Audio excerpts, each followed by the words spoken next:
तुझे पनिया, कब देव देवता तुम आके दर्शनिया।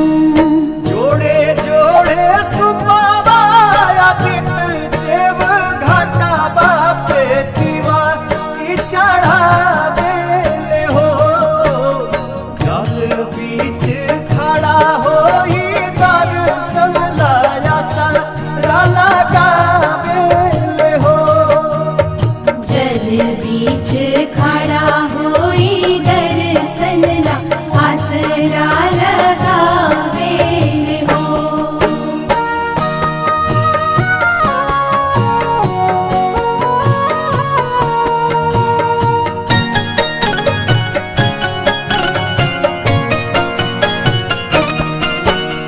भूखली शरीरिया सजल सुभे मनवा, पुरुबे लागल बड़ुए सबके धियनवा।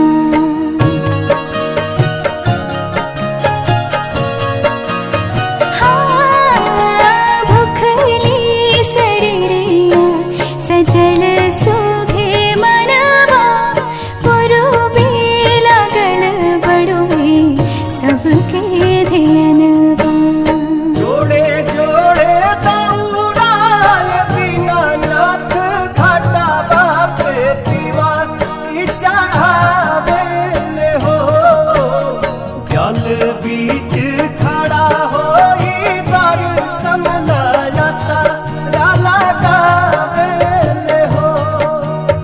जल बीच खड़ा होई दर्शन ला आसरा लगावे हो।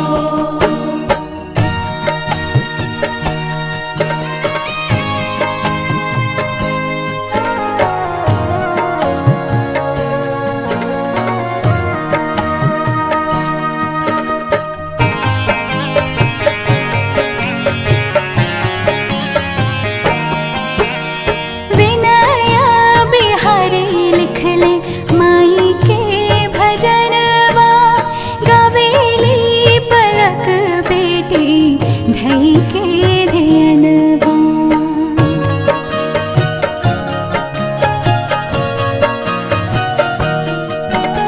विनय बिहारी लिखले माई के भजनवा, गवेली पलक बेटी धई के धियनवा।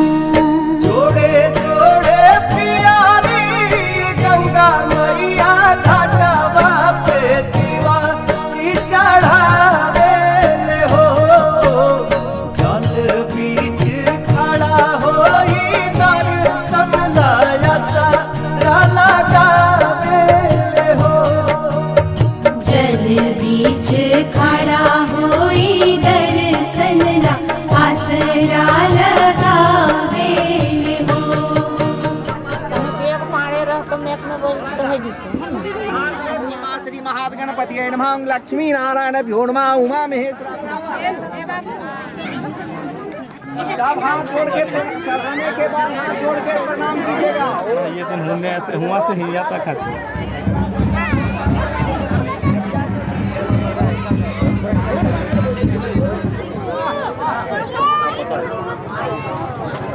सब नदी जा हाँ हो हम सब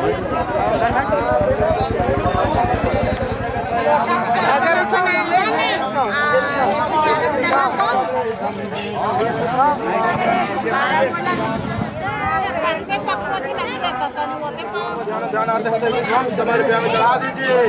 प्रेम सूर्यादि नवग्रह देवताओं की फिर से साथ में फिर बजरंग बली का ध्यान, हाथ में फूल अच्छा बेलपत्र लेके बजरंग बली का ध्यान कीजिए। हरि ओम मनोजवम रुततुल्यवेगम श्री गणवंताय नमो नमः। ध्यानम ध्यानार्थ है शुरू लीजिए। हरि ओम पया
पहुँचा, बहंगी घाटे पहुँचाए।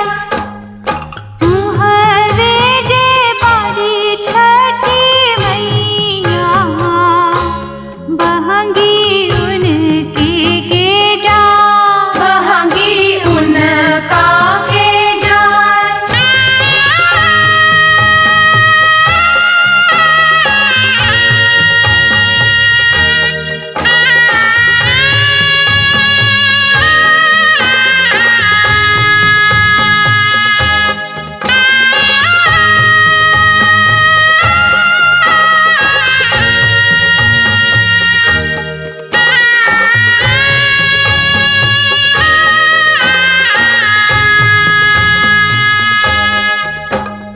बाट जे पूछेला बटोहिया, बहंगी के करा के जा, बहंगी के करा के जाए। तू त आंधर हवे रे बटोहिया, बहंगी छठ मैया के जाए, बहंगी छठ मैया के जाए। तू हवे जे बारी छठी मैया, बहंगी उनका के जा, बहंगी उनका के जाए।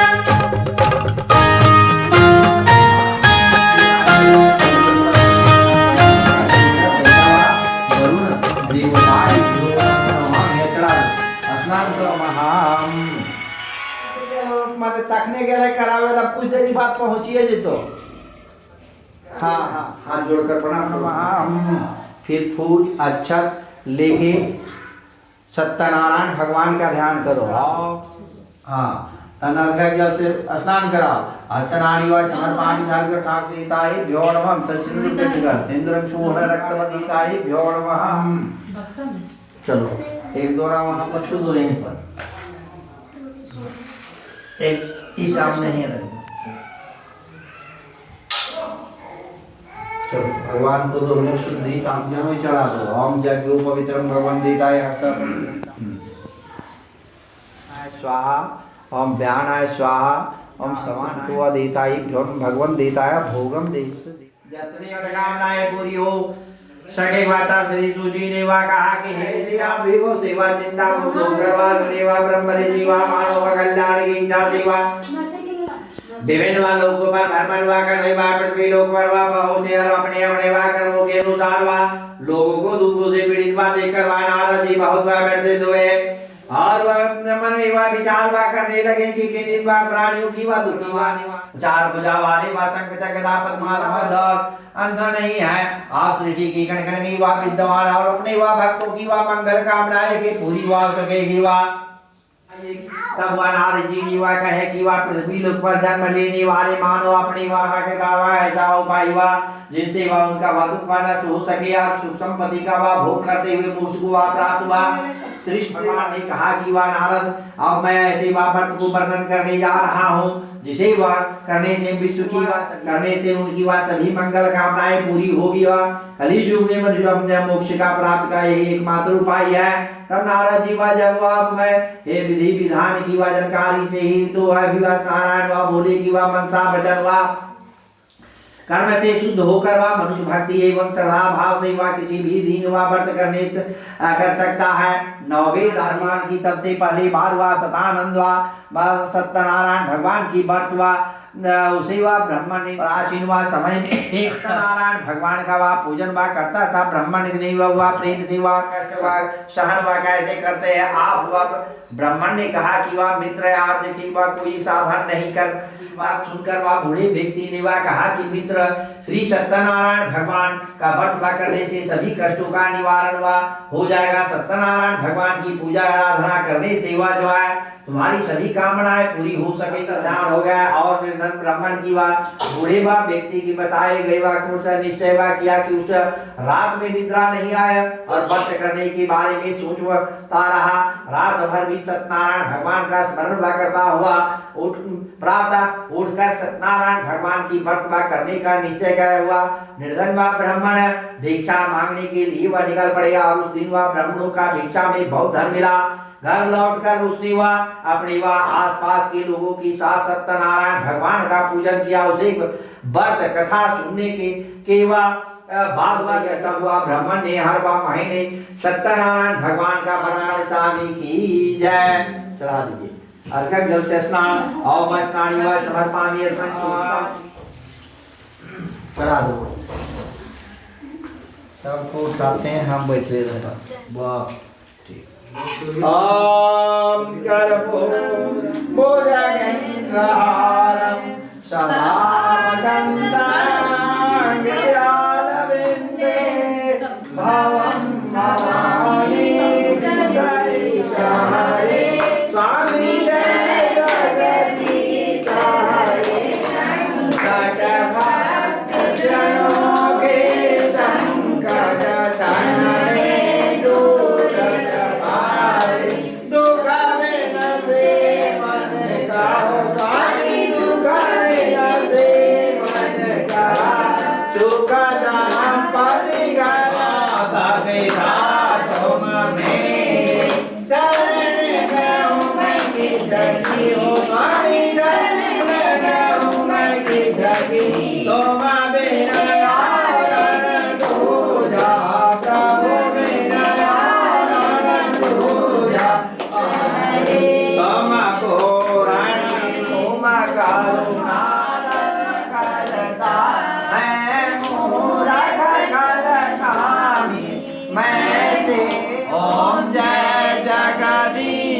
हरे तुम हो एकाय गोचर सब कृति मिला उदया कृति मिला उदया तुमको मैं दीन बंधु दुख हरता तुम ओम जय जगदीश हरे ओम जय जगदीश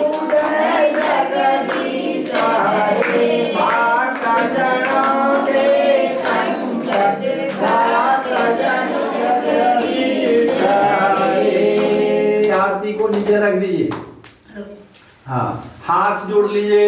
ओम जगन्नाथ सुगंधि पुष्पाणि यथा काल संभवानि च पुष्पांजलि व्यासंतम गृणाम्येव तमेव बन्धुं सचकातमेव तमेव विद्यानारायण भगवान की जय।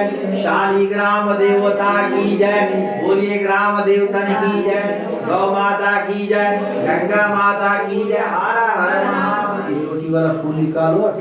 ओम शांति। थाली उठाओ।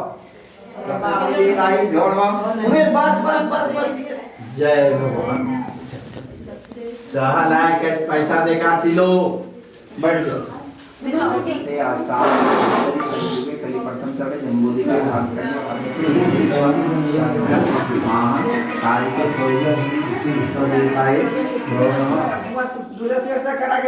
अच्छा तो उसमें पन्नी गिरा बहुत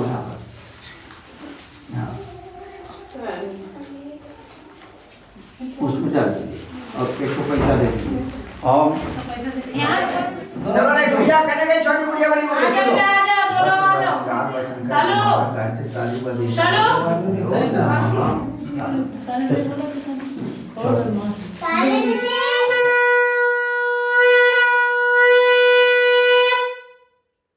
बोलिए सत्यनारायण भगवान की जय।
बड़की पुकारे देव दुनु कर जोरवा हरख के रे बिरवा पूजन के रे बिरवा हो।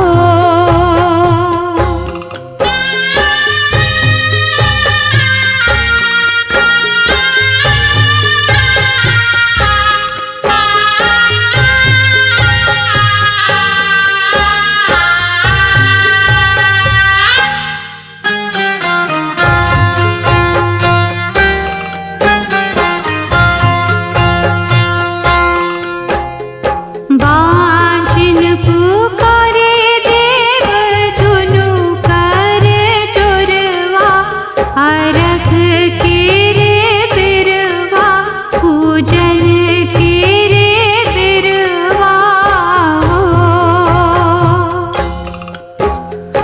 अन्हरा पुकारे देव दुनु कर जोरवा हरख के रे बिरवा पूजन के रे बिरवा हो।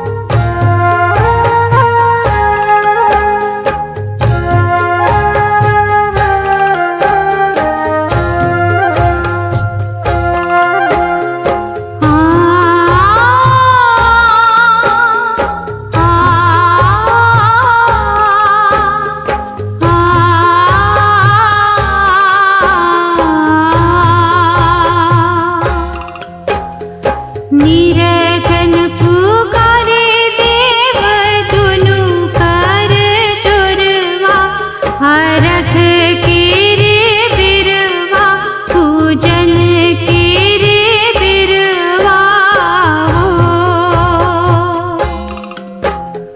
कोढ़िया पुकारे देव दुनु कर जोरवा हरख के रे बिरवा पूजन के रे बिरवा हो।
अस घरवाई बसैया नरिया से बाछिल हो बाबा आंगने में मांगी लाल जो रही मथवा नवाइला हो बाबा आंगने में मांगी लाल जो रही मथवा नवाइला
त्योहार में गलती की कोई जगह नहीं होती। इस व्रत को करने के नियम इतने कठिन हैं। महत्वपूर्ण अवयव रानी को मरा हुआ पुत्र उत्पन्न हुआ। इस बात का पता चलने पर राजा को बहुत दुख हुआ। संतान शोक में वह आत्महत्या का मन बना लिया। लेकिन जैसे ने एक सुंदर देवी प्रकट हुई।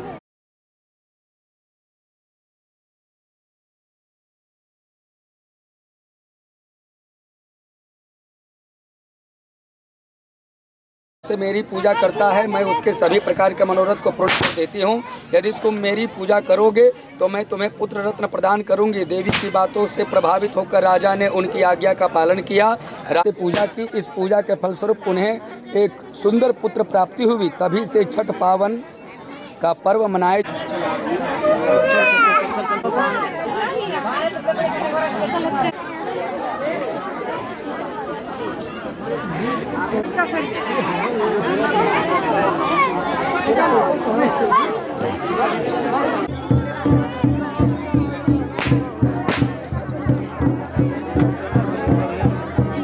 अच्छा सुनिए, तो हिया बाबा जब बतेबो हमर ना रखा ने हाथ में फूल छतला ओम एक लोटा पानी ना रखबो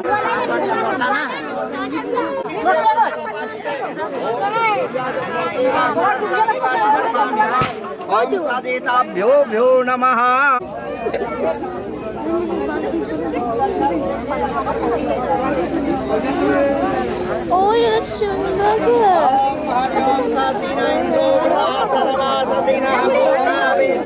ब्रह्मा शांति सर्वः शांति शांति रेवती शांति वा सुशांति वा भवन्तरु यथा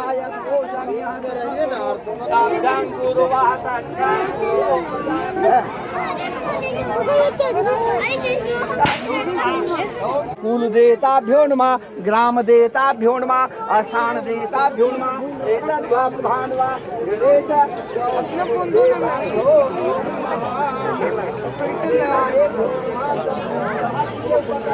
देवता साहब के ओम सामुख सह दंतः कपिलो गजकर्णकं बोधो विनायकं धूम्रकेतुवा सर्वभुजं प्रसन्नं ध्यानितं सर्वविघ्नो वा पाशान्ति वा सर्वकालेषु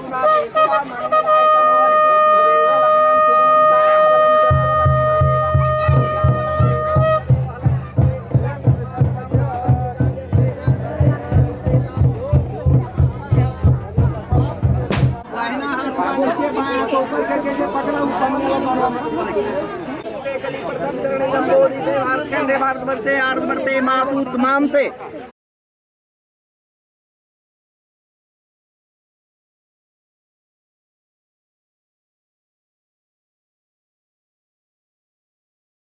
गणपति नमः गजाननं भूतगणाधिसेवितं जम्बू फलचार भग जल से पहले स्नान चढ़ाओ छोड़ दीजिए। जल से स्नान आटा सिंदूर सब लगाइए। जल से स्नान और आटा सिंदूर लगाइए।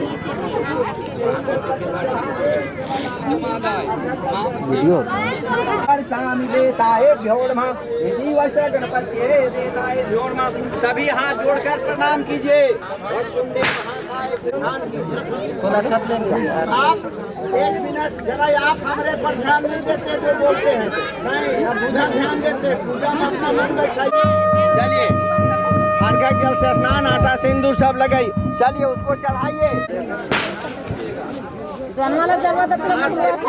लेकर भगवती दुर्गा का ध्यान कीजिएगा कि हे भगवती माता सर्व कष्ट शांति कीजिए, सब धन ध्यान की वृद्धि कीजिए। फूल अच्छा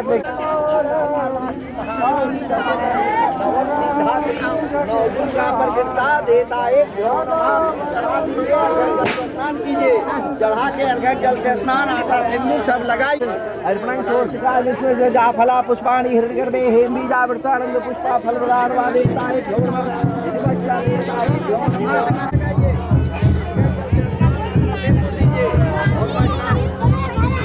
अर्घ्य जल से स्नान आटा सिंदूर लगाइए। ओम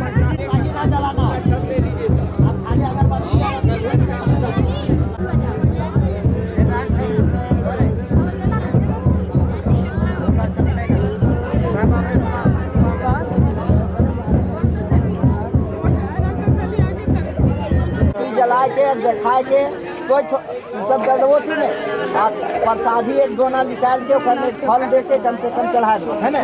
और हाथ खंडा हृदय आनंद पुष्पा फलदानवा देता भ्योवा वनस्पति रसोद पंचम गंडासम सर्वभूतो वाम प्रतिकाम देवाय भ्यो नमः। धूप देगा वनस्पति रसोद पंचम धूपा देगा। हाँ और एक थाली में जलावा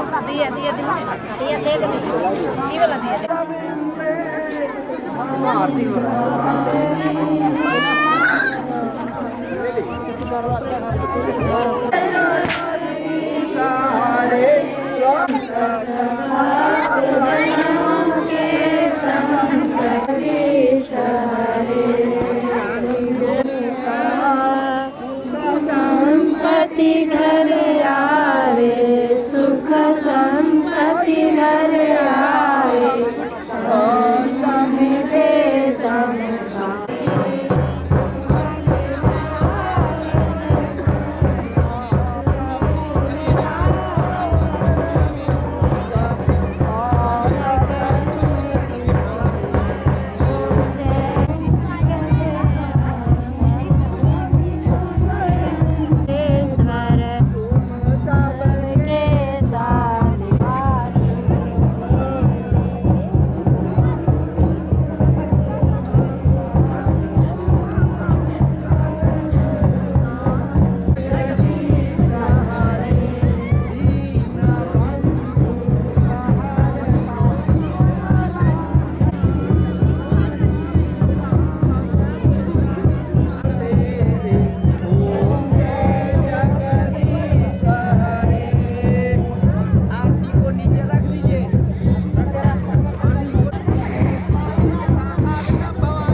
हम जो बोलेंगे वही बोला है।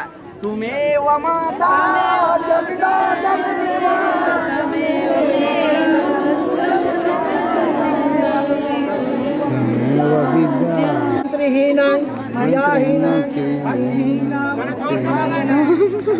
पुंडरीकाक्ष मंगलाय तनोहरे। राम से बोलिए इष्ट देवतन की प्रेम से बोलिए हर हर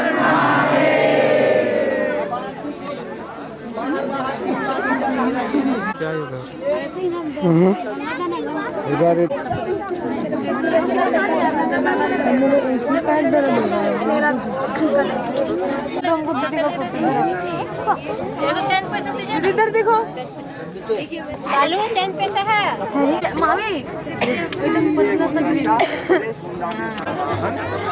जलवा गिरा था।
हरख के रे बिरवा पूजन के रे बिरवा हो।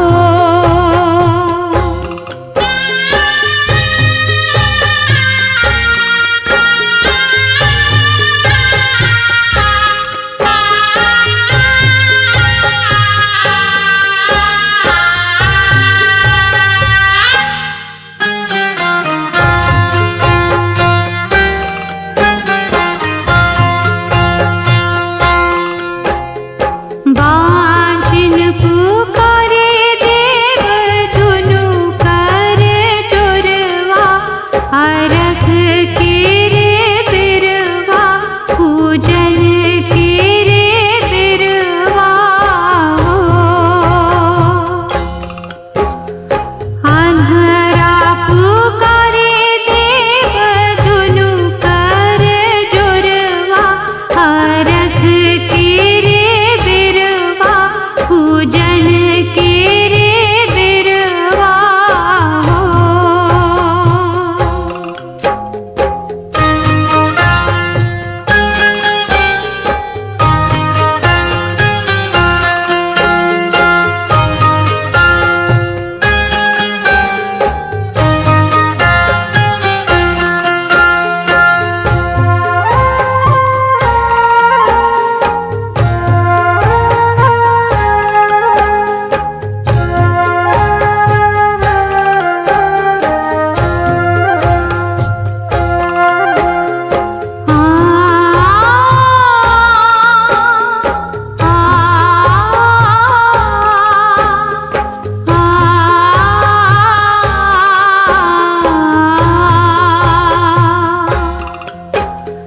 निरखन पुकारे देव दुनु कर जोरवा हरख के रे बिरवा पूजन के रे बिरवा हो।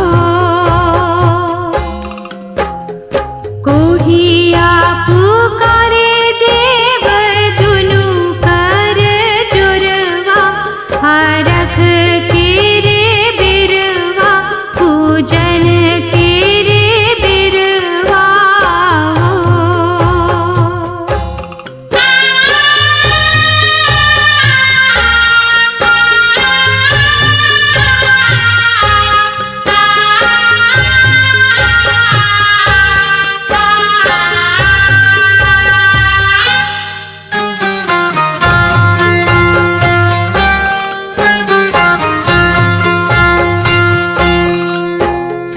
लंगड़ा पुकारे देव दुनु कर जोरवा हरख के रे बिरवा पूजन के रे बिरवा हो। उगहे सूरज देव किन किन सरवा हरख के रे बिरवा पूजन के रे बिरवा हो।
बिना